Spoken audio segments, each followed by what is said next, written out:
মই আহিলোঁ শিৱসাগৰ স্থিতি ৰংঘৰত। এয়া ৰংঘৰৰ এণ্ট্ৰি গেটত সোমাইছোঁ আৰু এইফালে হ'ল ৰংঘৰ। আমি ইমান দিনে কিতাপত চাইছোঁ, পঢ়িছোঁ, আজি মই চকুৰ সন্মুখত নিজে চাই আছোঁ, চকুৰ সন্মুখত নিজে। এয়া হ'ল ৰংঘৰৰ এৰিয়া। মই বহুত এক্সাইটেড হৈ আছিলোঁ এই বস্তুটো চোৱাৰ কাৰণে। মই জুম কৰি দেখাই আছোঁ। এয়া হ'ল ৰংঘৰ। আমি ইমান দিনে কিতাপত চাইছোঁ বাৰু, কিন্তু বাস্তৱত দেখা নাছিলোঁ। আজি চকুৰ সন্মুখত ৰংঘৰখন চাই ভাল লাগিছে। মই বাৰু ভিতৰত যাম যদি যাব পাৰোঁ। এয়া মহৰ যুঁজৰ কাৰণে মূৰ্তি বনাই থৈ দিছে।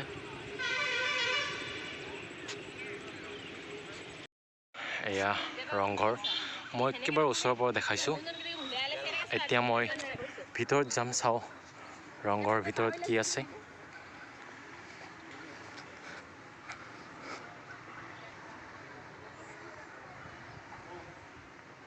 Oh my God, first time.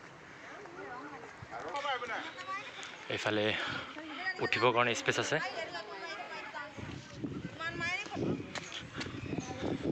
Oh my God, ইটাৰে বনাইছে।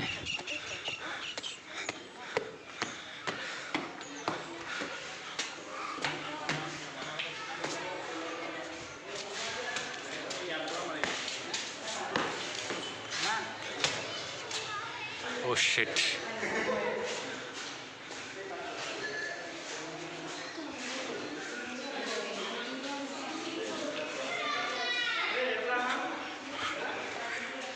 এনেকুৱা ভিতৰত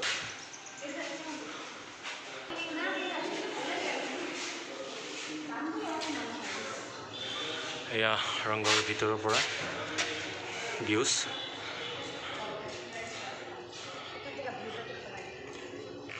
আৰু এইটো হ'ল হাইৱে।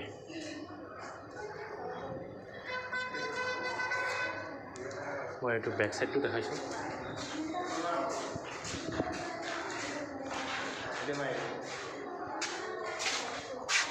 এয়া হ'ল বেক চাইড।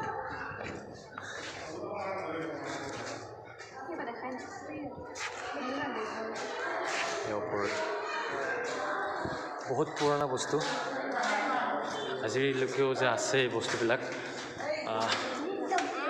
আমাৰ অসমৰ হিষ্টৰী মাজত।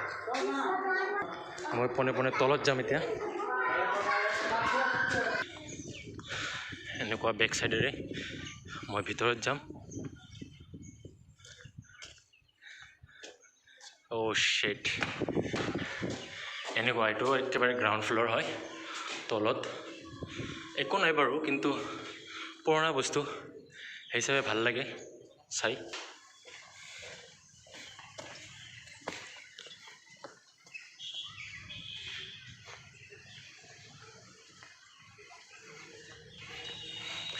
এয়া হ'ল আমি সৰুতে কিতাপত পঢ়া ৰংঘৰ।